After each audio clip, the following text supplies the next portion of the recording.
This is the ultimate guide video for Sania. In this video, we will go over their best build, modules, shells, passives, and test which content they work best in and their pros and cons. Why is she so good against certain player versus environment bosses like DokiDoki, Terrormaton, the Union boss, Phantom? What makes her shine there? It really boils down to her ability to keep key units alive through sustained pressure and those nasty debuffs, those bosses. They often throw out constant area of effect damage or crippling debuffs that just shut your team down. Sania directly counters that. How so? She's constantly purifying with her passive, constantly topping up health points, and then she has that revive in her back pocket for emergencies. It just lets your damage dealers do their job without getting instantly deleted. She provides the stability you need to weather the storm. That makes perfect sense. Consistent healing, consistent cleansing, and the safety net of a revive. Priceless against those kinds of mechanics. And you mentioned player versus player, too. She's amazing there. Oh yeah, absolutely amazing in player versus player. Her kit just translates so well. Sustained healing, constant debuff removal. It can completely flip a match. Against burst teams, she often just outlasts them. Against control teams, her passive cleanse keeps your important characters free to act. She's a real headache for opponents. Okay, so she's strong on her own, but what about team synergy? Does she play well with others? Extremely well. She pairs particularly well with health point scalers.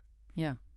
Those characters whose abilities get stronger based on their own maximum health points. Like Tiamat. Tiamat is the prime example, yeah. Tiamat gets so much value from Sania's max health point buff and constant healing. Makes her even more of an unkillable wall. But honestly, any damage per second character benefits massively. Sania just keeps them in the fight longer, letting them deal more damage over time. They don't need as much babysitting from other supports. And you mentioned her kit is non-overlapping. What does that mean exactly? It means her buffs and heals generally don't conflict with or overwrite similar effects from other characters. This gives you huge flexibility in team building. You can slot her into debuff teams, buff-heavy teams, raw damage teams. She just fits. You don't have to worry about, oh, will Sania's buff cancel out this other buff? That is really useful. Avoids those awkward anti-synergies. Exactly. And it even opens the door to running double healer teams. You could pair Sania with someone like, say, Hellkid, the result, a team that is extremely difficult to kill. Just pure, unadulterated sustain. It's a valid strategy, prioritizing absolute survivability to just outlast opponents. Okay, this is great context. Let's really unpack her skills now, piece by piece. Understanding the details here is key to using her right. Our winner for the monthly pass is at Gloves4188. For the comment on screen, contact me on my Discord to collect your prize. Let me know if you would like me to host more giveaways. First up, Skill 1, Twine Dance. Right, Twine Dance. It's a single target damage ability. Hits one enemy. Seems straightforward. It is, damage-wise. But the real power here for Sania's role as a support isn't the damage itself, it's the other effect. It significantly increases her own turn meter. Ah, so it helps her take more turns. Precisely. At max level, Twine Dance deals 240% damage, respectable, but not game-changing damage. But crucially, it increases her turn meter by a whopping 30%. That's huge for her uptime. And how does leveling it up affect things? Each level gives you a bit more. Level 2 bumps the damage to 200%. Level 3 increases the turn meter gain to 20%. Level 4 maxes the damage at 240%. And Level 5 gets you that full 30% turn meter increase. So strategically, what's the impact of this? It means every time Sania uses Skill 1, she's propelling herself towards her next turn much faster than she normally would. This lets her cycle turns more frequently than many other characters. And more turns for Sania means? More passive heals from Skill 2. More passive debuff purifications from Skill 2. It creates the self-feeding loop. Use Skill 1, get turn meter, take another turn faster, trigger Skill 2's passive effects again. It ensures she's constantly active, constantly contributing, reinforcing that sustain. It's the engine driving her consistency. Okay, that makes the value of Skill 1 much clearer. It's not just filler damage, it fuels her entire support cycle. Now let's talk Skill 2, Dewy Essence, the passive one. Right, Dewy Essence. This is where things get really interesting, actually. So at the end of her turn, assuming she's not stunned or anything, she automatically does two things. Heals and cleanses. Yep. She heals the two allies with the lowest health point percentage. And she purifies one debuff from each of them automatically. No skill activation needed, no resources spent. It just happens. That's the core of her consistent healing right there. Exactly. And the numbers are good too. When maxed, she heals for 14% of her own maximum health points. But here's the unique part, the really cool scaling mechanic. Well, sir. For every 1% of health points Sania herself loses, her healing effect increases by 0.6%. Wait, so she heals more when she's damaged? Correct. It actually incentivizes her taking a little bit of damage. It turns a potential weakness getting hit into a strength. If she gets chipped down, her next passive heal for her allies gets even stronger. That's fascinating. It makes her really resilient against things like constant area of effect damage, doesn't it? Absolutely. It's a brilliant design choice. It adds this strategic layer. Instead of just desperately trying to keep her topped off, you know that even if she takes hits, her healing output ramps up. It's a great counter to that persistent chip damage bosses often use. And how does leveling skill 2 improve this? Level 2 increases the base healing to 13% of her max health points. Level 3 boosts that extra healing when hurt effect to 0.5% per 1% health points lost. Level 4 maxes the base heal at 14%, and level 5 maxes the bonus healing effect at 0.6%. So leveling it makes both the base heal and the reactive heal stronger. Got it. Stronger base healing and even better scaling when she's under pressure. Okay, skill 3, Forest Heart. This is her active heal, the buff, and the revive all rolled into one. That's the one, her big cooldown skill. At max effects, you target an ally, it recovers 20% of their maximum health points, and it applies 1 stack of that all-powerful protection buff we mentioned. Let's talk about that buff again. All-powerful protection. What makes it so good? 2 main things. It increases the target's maximum health points by 20% per stack, up to 2 stacks. And crucially, it cannot be dispelled. Enemies can't just wipe it away. This single buff can drastically increase the effective health pool of a key damage dealer, or even another support, letting them survive things they otherwise wouldn't. Like a temporary, super robust health shield. Pretty much, yeah. And then, of course, there's the revive mechanic baked into the same skill. Right. If the target ally is already down, Forest Heart brings them back. Correct. Brings them back with some health points. Yeah. But, as we said, using it for the revive adds that extra 2-turn cooldown penalty, making the total cooldown 5 turns instead of 3. So it's powerful, but you use it judiciously because of the cooldown. Exactly. It's your panic button, your strategic reset after a major loss. But you need to weigh if the immediate revive is worth delaying the next heal or max health point buff from that skill. And leveling skill 3 helps manage that trade-off. It does. Level 2 increases the max health point boost and the heal amount to 18%. Level 3 is a big one. It reduces that additional cooldown penalty from using the revive down to just 2 turns, makes the revive less punishing to use. Level 4 maxes the heal and buff effect at 20%, and level 5 reduces the base cooldown of the skill by 1 turn down to 3 turns, improving its overall uptime whether you revive or not. Okay, so leveling it makes the heal buff better, makes the revive less costly cooldown-wise, and eventually speeds up the base cooldown. Lots of value there. Right. Now, beyond the skills themselves, what about her prowess? Getting duplicates or dupes, how much do they boost her? They provide some really nice enhancements. Prowess 1 and 3 are pretty standard. They increase her basic attack, defense, and health points by 5% each time. Just solid, fundamental stat boost, making her tankier and her base stats better. Okay, baseline improvements. What about the others? Prowess 2 is a big one for her role. Healing done plus 10%. That's a direct, flat percentage increase to all her healing, stacking multiplicatively with her health point scaling. Makes her heal significantly chunkier. Nice. 10% more healing is always welcome. Then Prowess 4 gives her an extra 12% effect resistance. This helps her resist debuffs like stun, sleep, silence. Yeah. Basically, it helps ensure she doesn't get locked down and can keep doing her job providing that crucial support. Good for reliability. And the final one, Prowess 5. Prowess 5 is interesting. It gives her both an offensive and defensive boost. Damage dealt plus 10%, and damage taken is 10%.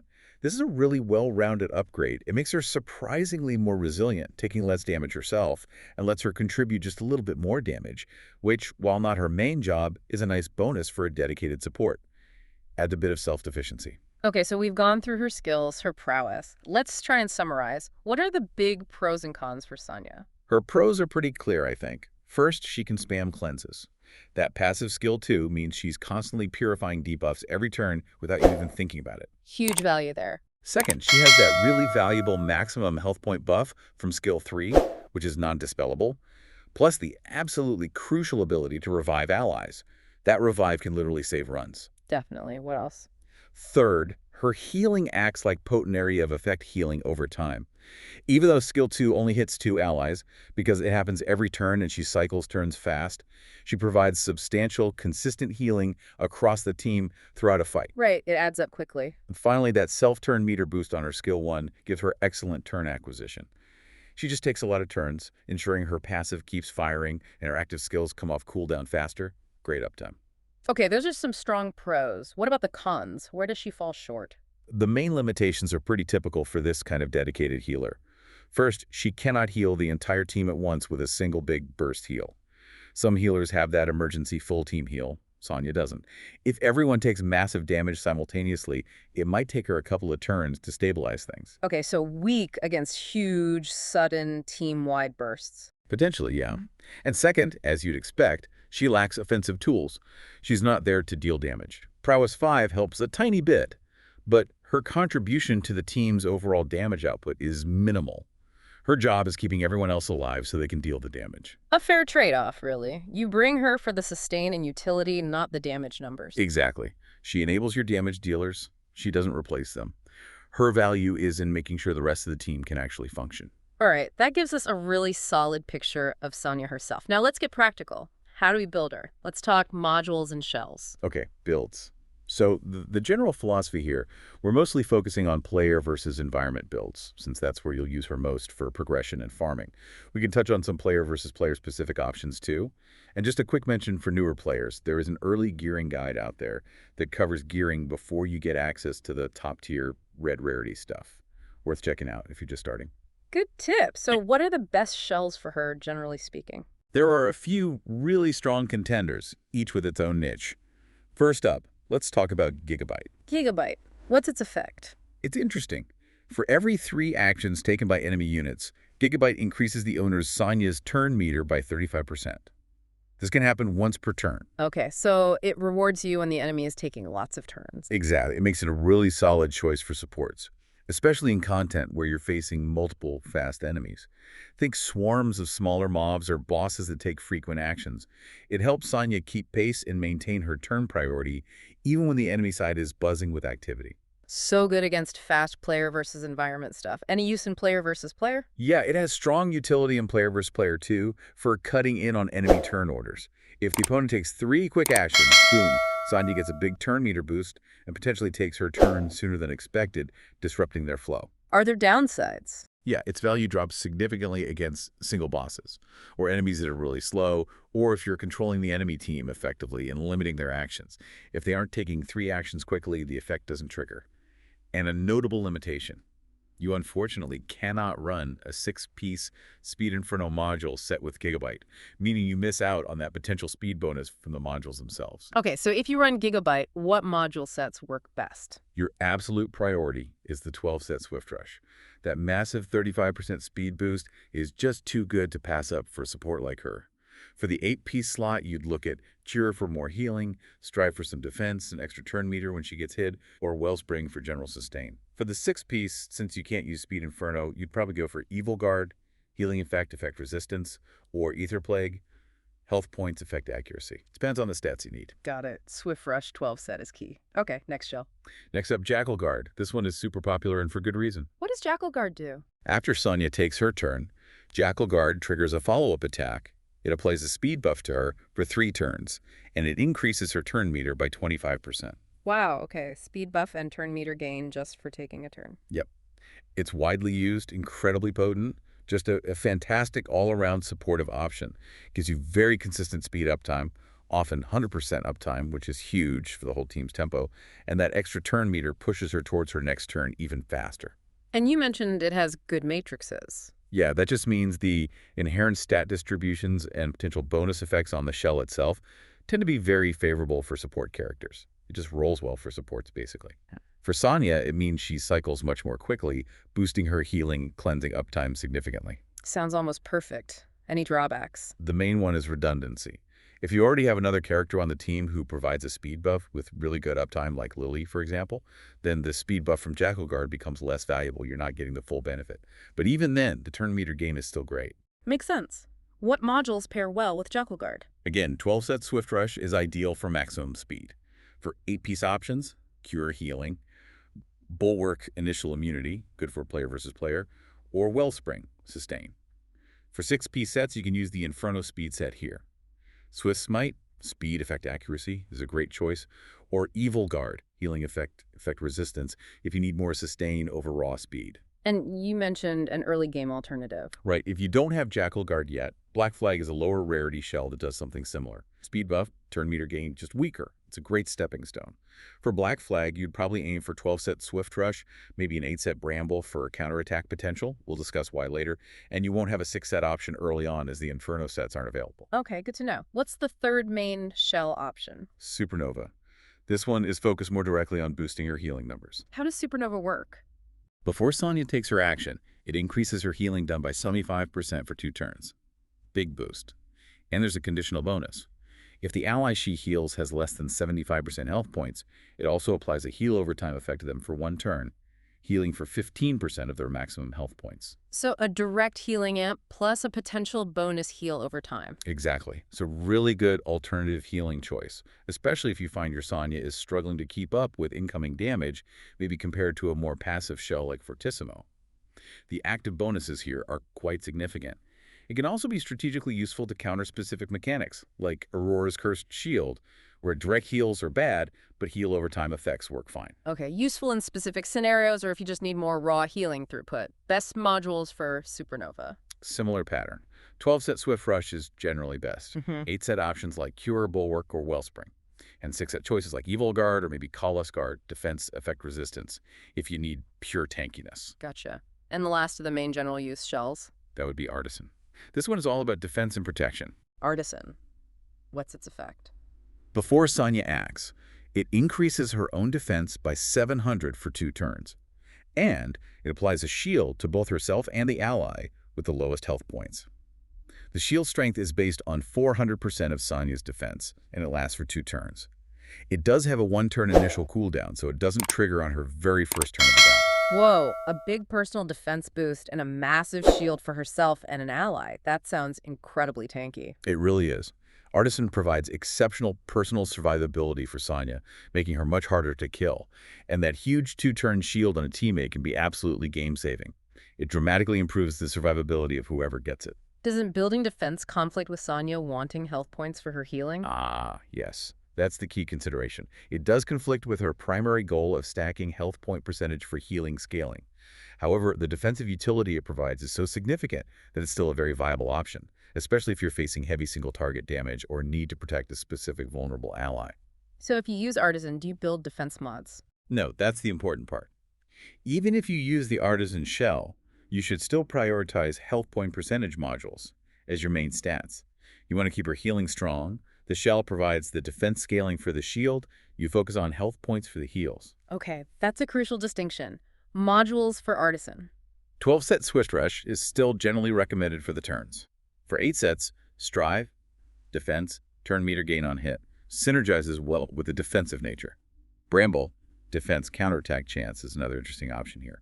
Or Unbreakable for even more defense. For 6 sets, Callous Guard, Defense effect resistance fits the theme.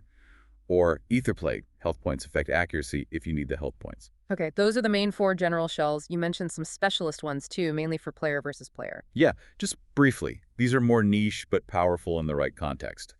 Alicorn, for example. If Sania has debuffs before she acts, it dispels 2 of them and gives her a big chunk of effect resistance for 2 turns. It has a 4-turn cooldown. So basically an anti-debuff shell for player versus player. Exactly. It's focused on making sure control effects don't lock her down, keeping her active. Then there's Lighthouse. Lighthouse. This one triggers if Sania takes a big hit, more than 25% of her max health points in one go. If that happens, she instantly heals herself for 25% max health points and gains 25% turn meter. It has a 2-turn cooldown. A personal survival tool for boost damage. Pretty much. Strong personal sustain, great in player versus player for that extra bit of healing and the turn meter boost when you get focused, giving you a chance to recover. Okay, and the last specialist one. Amber. This is a cheat death kind of shell. If Sania dies while wearing it, she instead recovers 60% of her max health points, removes all her buffs and debuffs, loses half her current turn meter, and enters an iced state for 1 turn. Iced state? Yeah, while iced, she's immune to turn meter reduction, immune to buffs, immune to debuffs, and gets a massive plus 200% defense boost. Basically, she becomes invulnerable for a turn after dying.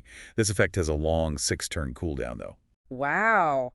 That sounds incredibly powerful for keeping a high-value unit alive in player versus player, like a self-revive. It essentially is. Makes vulnerable supports or even damage dealers incredibly hard to finish off. Can totally swing a match. Okay, that covers the shells in great detail.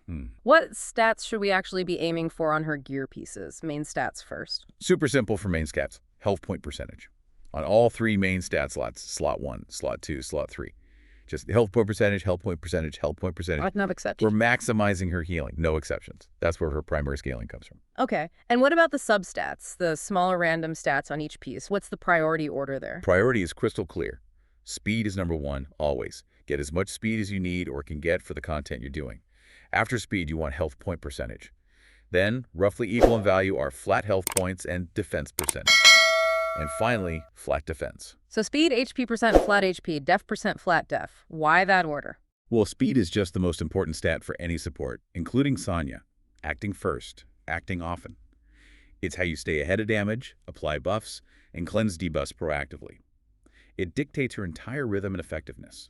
It's the absolute foundation. Makes sense. Speed is king. Why health point percentage next?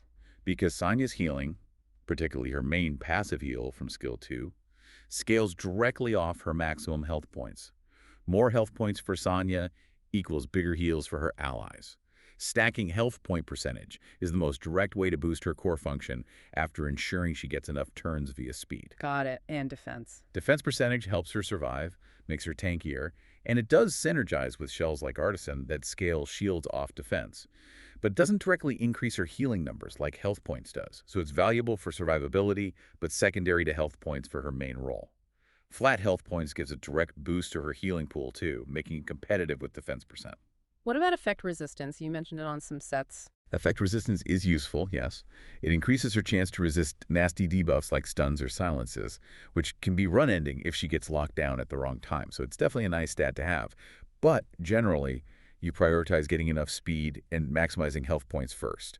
You usually get enough effect resistance incidentally from sets like Evil Guard or Collis Guard or Prowess 4, rather than actively seeking it out in substats over speed or health points. Okay, that clarifies the stat priorities. Now, what about those shell passives, the special talents on specific gear slots? Any advice there? Yeah, those can make a difference too. For slot 1, the ideal passive is health point percentage, further boosting her main scaling stat.